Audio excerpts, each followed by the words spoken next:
நான் ஒரு விஷயத்த யோசிக்க கூடாது அப்படின்னு நினைக்கிறேன். ஆனா அது என்னால யோசிக்காம இருக்க முடியல.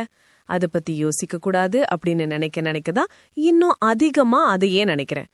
இதனால எந்த வேலையையும் சரியாக செய்ய முடியல. மனசு ரொம்ப பாரமா இருக்கிற மாதிரியே இருக்கு.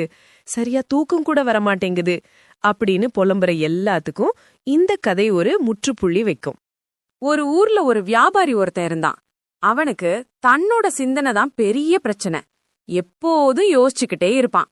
சாதாரணமா யாராவது ஏதாவது சொன்னா கூட, ஏன் இப்படி சொன்னாங்க, நம்மள இப்படி நினைச்சிருப்பாங்களோ, இல்ல இதனால சொல்லிருப்பாங்களோ அப்படின்னு தலைய போட்டு பிச்சுக்கிற அளவுக்கு அதிகமா யோசிப்பான். இப்படி அளவுக்கு அதிகமா யோசிப்பதால அவனால எந்த ஒரு வேலையிலையும் கவனம் செலுத்த முடியல. மனசு எப்போதும் குழப்பமாவே இருந்துச்சு. நிறைய எண்ணங்களால நிரம்பி இருந்துச்சு. இதனால அவன் போடுற திட்டம் எதையும் முடிக்க முடியல. திட்டங்கள் எதுவும் முடிக்க முடியாம பாதிலே நின்னுச்சு. சரியான முடிவெடுக்க முடியல. அவனோட வியாபாரமும் தேய ஆரம்பிச்சு. எவ்வளவு முயற்சி செஞ்சாலும் அவனோட சிந்தனையில இருந்து வெளியே வர முடியல. அவ சிந்தனைக்குள்ளேயே சிக்கிட்டே இருக்கிற மாதிரி உணர்ந்தான். சில நேரம் அவனோட எண்ணமே அவனை நிம்மதியா இருக்க விடல. பயமும் கவலையும் அதிகமாயிருச்சு. ஒரு நாள் இத தாங்க முடியாம நகர எல்லைக்கு வெளியே காட்டுல வாழ்ந்திருந்த ஓர் துறவிய பார்க்க போனான். அவரை பார்த்ததும் வணங்கி, குருவே, என் மனசு ரொம்ப கவலையா இருக்கு. ஒருபோதும் சிந்திப்பதை நிறுத்தவே மாட்டேங்குது. என்ன செய்யறது அப்படின்னு தெரியல. ஏதாவது வழி சொல்லுங்க அப்படின்னு கேட்டான். துறவி அமைதியா கேட்டாரு. பதில் சொல்லாம எழுந்து, வா நம்ம ஆற்றுக்கு போலாம், அங்க போய் பேசலாம் அப்படின்னு சொல்லிட்டு கிளம்பினார். இருவரும் நடக்க ஆரம்பிச்சாங்க. வழியில ஒரு வயலை கடந்து போனாங்க. அங்க பூசணிக்காய் பயிர் செய்யப்பட்டு இருந்தது. துறவி அங்க நின்னு ஒரு பூசணிக்காயை எடுத்துக்கிட்டு மீண்டும் நடக்க ஆரம்பிச்சார். ஆற்று அடைந்ததும் இடுப்பு வரையில நீருக்குள் இறங்கினார். அந்த வியாபாரியும் அவரை பின்தொடர்ந்தான். எதுவுமே பேசாம துறவி அந்த பூசணிக்காயை தண்ணீருக்குள் தள்ளினார். ஆனா அது மீண்டும் மேலே மிதந்து வந்தது. அவர் மறுபடியும் தள்ளினார், மீண்டும் மேல வந்துச்சு. இப்படியே பல முறை செஞ்சாரு. அத பார்த்த அந்த வியாபாரி, குருவே, என்ன பண்றீங்க?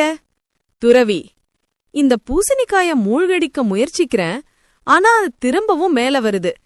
ஏன் தண்ணியில மூழ்க மாட்டிக்குது? அவன் உடனே, குருவே, அதுல காற்று நிரம்பி இருக்கு, அது வெளியேற விட்டா அது எப்பவுமே மிதக்கும் அப்படின்னு சொன்னான். துறவி லேசா சிரிச்சு, சரியா சொன்ன, பூசணிக்காயை பிடித்து, இது உன் மனம் மாதிரிதான். நீ எண்ணங்களை தள்ள முயற்சி பண்ணினா அவை மீண்டும் திரும்பி வரும். அதை திரும்ப திரும்ப கஷ்டப்படுத்தினா இன்னும் வலிமையாக மாறும். பூசணிக்காயை அவன்கிட்ட கொடுத்தார். இந்த பூசணிக்காயோட காற்றுதான் உன்னோட மனசுல நீ சேர்த்த நினைவுகள், பயங்கள், கவலைகள் எல்லாம். நீ இந்த பூசணிக்காயை இரண்டாக அறுத்து அதுல இருக்கிற காற்றை வெளியே விழ முடியும். ஆனா உன் மனச அப்படி செய்திட முடியாது.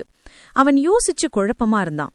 பிறகு கேட்டான், அப்படின்னா இந்த எண்ணங்களை எப்படிதான் அகற்றுவது?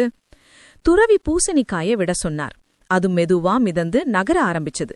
அத காட்டி, நான் என்ன செய்தேன்? தள்ளுவதை நிறுத்திட்டேன். சாதாரணமா அது போக அனுமதிச்சேன். பாரு, அது தானா போகுது. உன்னோட மனசுல வரும் எண்ணங்களும் அப்படிதான். நீ அவைகளோட போராடினா அது இன்னும் வலிமையாகும். ஆனா நீ அமைதியா கவனிச்சா, எந்த எதிர்ப்பும் காட்டாம இருந்தா அது தானா விலக ஆரம்பிக்கும் அப்படின்னு மென்மையாக சொன்னார்.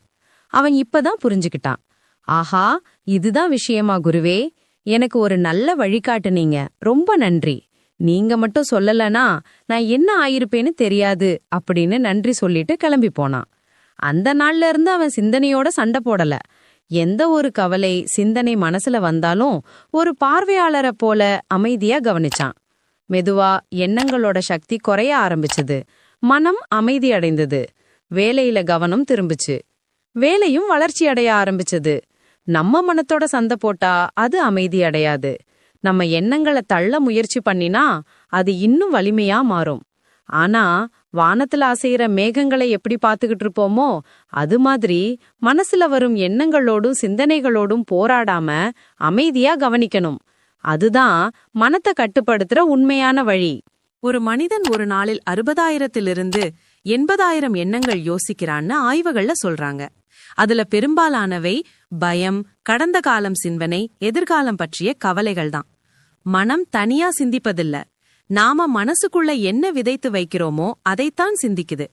மனம் அமைதியாயிடுச்சுன்னா வாழ்க்கையும் நிம்மதியா சந்தோஷமா போக ஆரம்பிக்கும்.